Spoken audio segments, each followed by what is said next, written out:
For those that deal with grief, the single most important thing to handling it comes with the ability to speak with others about it.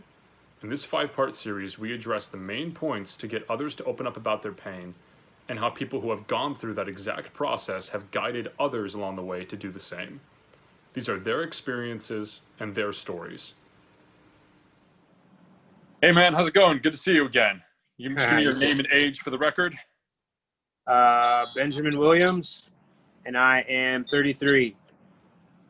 All right, Benjamin. So this particular video is how to get others to talk about their grief, how to bring others about to actually speak about these types of things. The first question that I have is directed at you specifically. And what was it that made you originally open up to start talking about the pain and the things you were going through? What was it that made you click and realize maybe I should start talking? I think it's a combination of things. The first thing is that it was the weight. The weight of what I was dealing with got to be too much to bear. That kind of aids in that click. But I think just having an avenue to talk about it that was relatable. It's one thing to have a one-on-one sit down with a person who says, yeah, when I was your age, I dealt with this. It's a whole nother thing to walk into a room and see 15 other kids who are just right around your age that are all there for the same reason you are. So I guess just having that sense of I'm not the only one was enough to, and we see this going on right now in our world. You had the Me Too movement with the unfortunate events where women are being exploited in workplaces, and one girl steps up and says, this is absolutely unacceptable. And somebody else goes, oh, I wasn't the only one. I can say something too. And that's the whole thing behind the hashtag Me Too, right? Is that we're not alone. We can all stand up and talk about the things that are going on. And so just the sheer number of people that were in that room when I walked in there was enough to say, all right, I'm not alone. I can discuss this. And it really didn't even matter if the place was safe or not. I know we try to make that like the thing, like this is a safe space, you're comfortable, all these things. The truth of the matter is that I wasn't the only one in there with problems, issues, whatever. So. Okay. My next question to you is, what are some ways in which we can approach other people to talk about their pain and the things they're going through? What are some ways in which we can get them to open up? What comes to mind to me,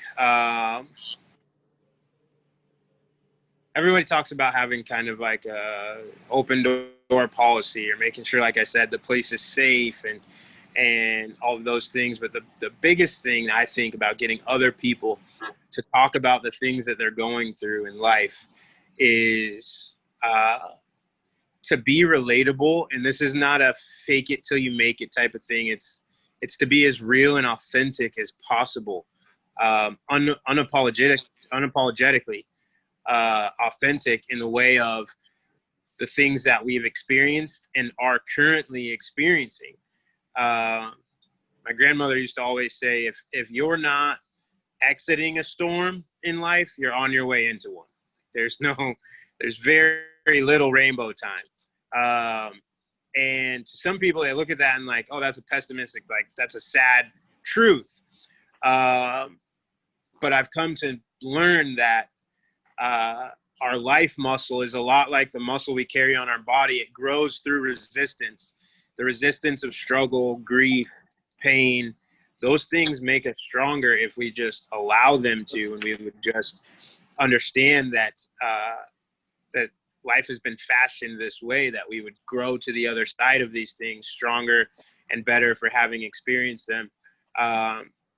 Weightlifting or sprinting or running or whatever, these things don't feel good when they're happening. The the things that we feel on the other side of them, or when we cross the finish line, when we finish that last rep and we're covered in sweat and we're going, yeah, I did that.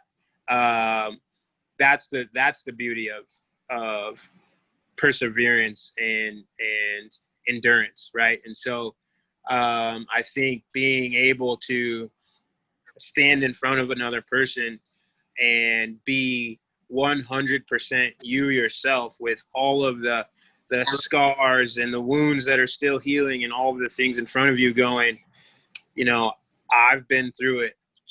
I'm going through it right now, just as much as it may look like I have everything all together and whatever.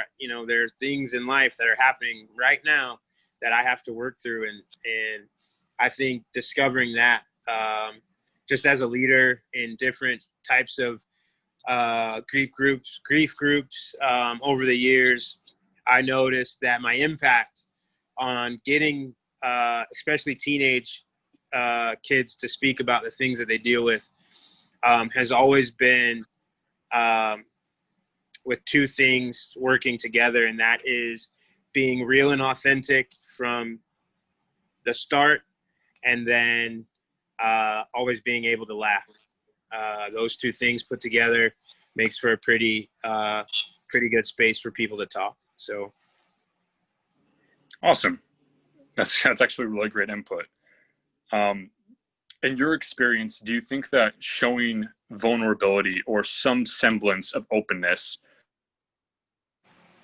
is enough to get people to open up about the things that they're going through? Do you think sometimes showing that they're not the only one is the easiest route to getting them to talk, other than, of course, having a ideal space to discuss these things? Yeah. I think it's extremely important to be willing to be vulnerable. I always like to read the room, if you will. Sometimes there's a kid that's not going to respond as much to that vulnerableness as another. But it definitely, it's a more progressive approach than the opposite, than being closed down and expecting them, communication. That's what I studied in school. But if my body language is closed off, you're less likely to tell me everything about yourself that you possibly can, right? And but if my body language is open and the words that are coming out of my mouth are representing the same as my body language, then you're more likely to speak to me, right? And so that approach is just kind of how I take to it, and just assessing that person that's sitting across from me, or if it's a group, assessing that energy in the room, and sometimes it just needs a song and a dance, or sometimes it does need that vulnerability, that openness, that directness that says, hey, this was my experience and this is how I got through it. But to answer your question, I would have to agree that there's a certain level of vulnerability that is required, especially in the onset, to spark the interest of conversation for somebody who may be grieving or going through a trauma at that time.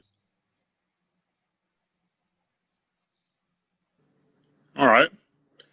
How do you think that you yourself can be a friend to somebody in grief? If somebody was watching this and they're wondering, how is it that they can reach somebody, or at least be there and be a friend for somebody? How do you think it's possible to be a friend for somebody in grief or going through something traumatic?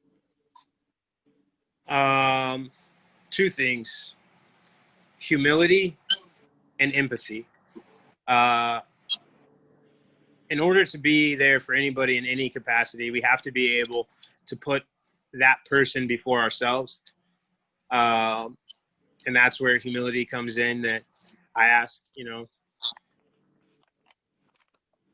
what can I do for this person? Or I have a saying that I live by, that I never do less than I can, especially when it comes to loving somebody. And sometimes it's a great deal. I can do a lot. And sometimes I can only do a little bit, but I never do less than I can. So putting others before ourselves is the first key.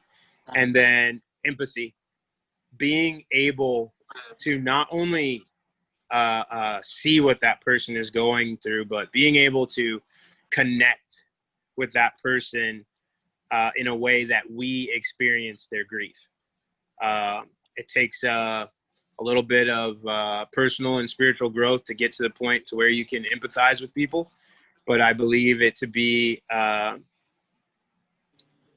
irreplaceable tool for leadership and lending that helpful hand to help a friend or a loved one through a hard time. Awesome. In your experience, do you think that even just the gesture of making yourself available to somebody to talk about the things that they're going through is a surefire way to get them to actually open up, even if it's not right away, even if it's not immediate or an immediate response? It's definitely the requirement. I mean, I definitely have to know that I can talk to you if I'm going to come talk to you. You know what I mean?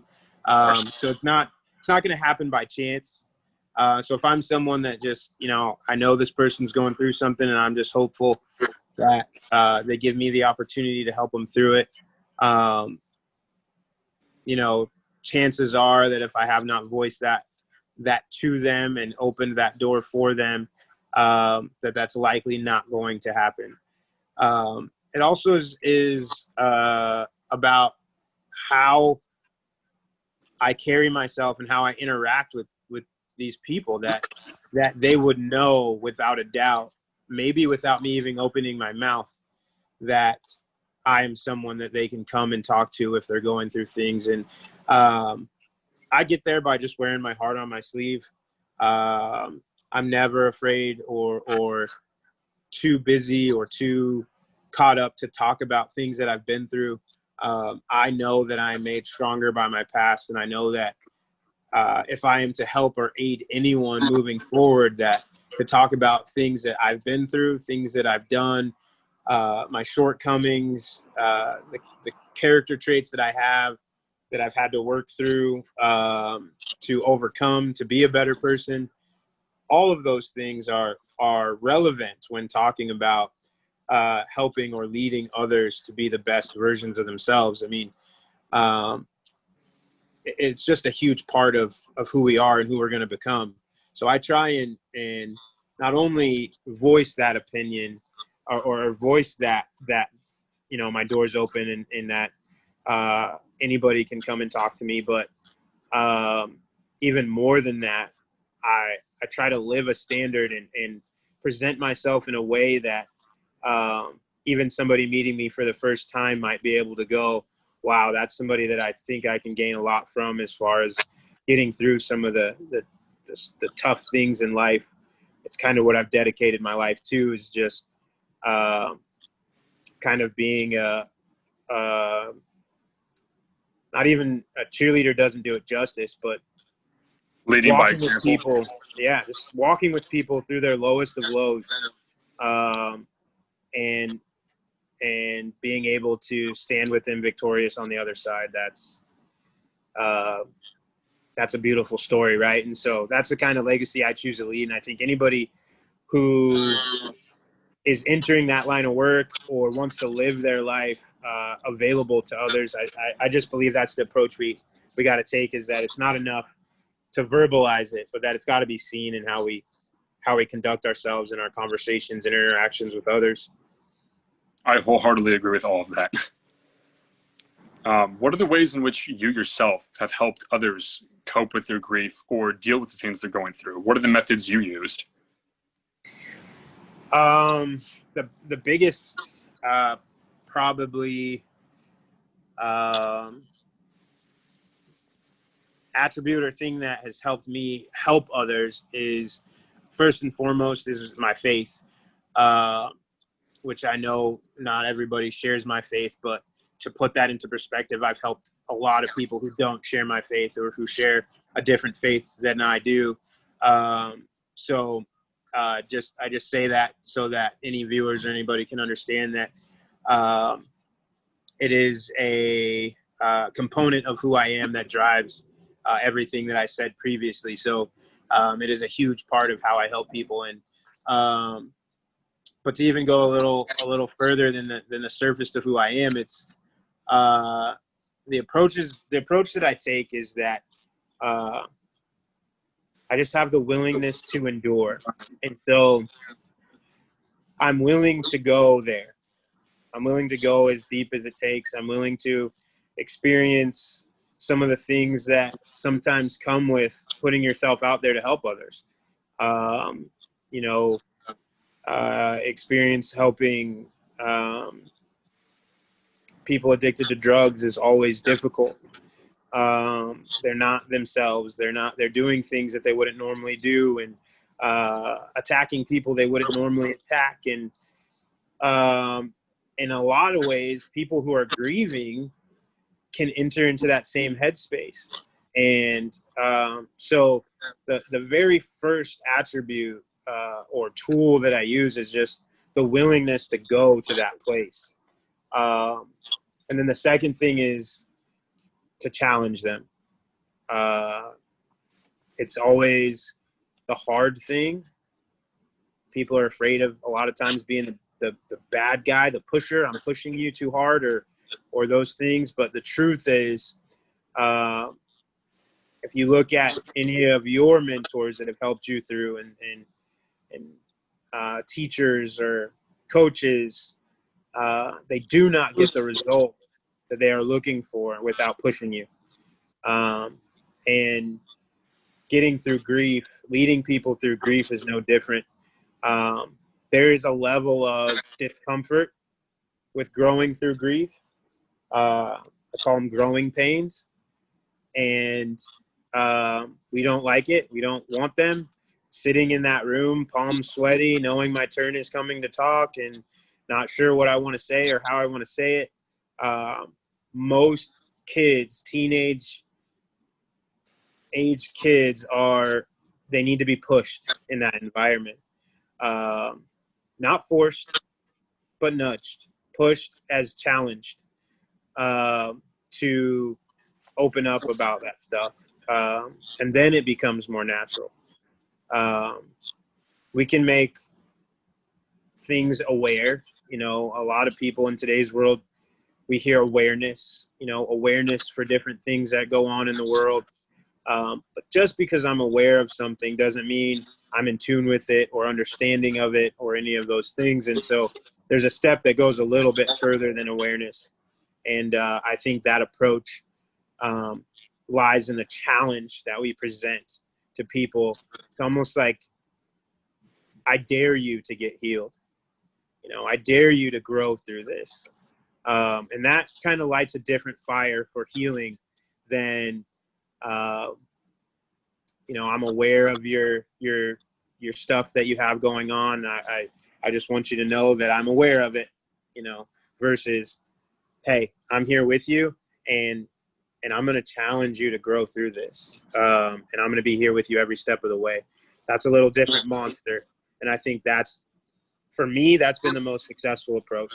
It may not be everybody's approach. And I am a coach every day in my life, so that's probably where that comes from. But it has been the most effective tool for me is to couple my faithful approach with a challenge to the people who I'm trying to help through whatever things that they've experienced or they're getting through. And, for the record, to say that we just got to know that we're never 100% effective, that this seed, we might have planted the challenge and we might not get to see it sprout. That may be 20 years down the road for any said person, or we may be able to water it and grow it and see it happen. But to you leaders out there and people watching this video, just know that the work is necessary, it's needed, and we got to stay consistent in doing it. So. Well, Benjamin, I appreciate all of your input and fantastic responses. Thank you so much.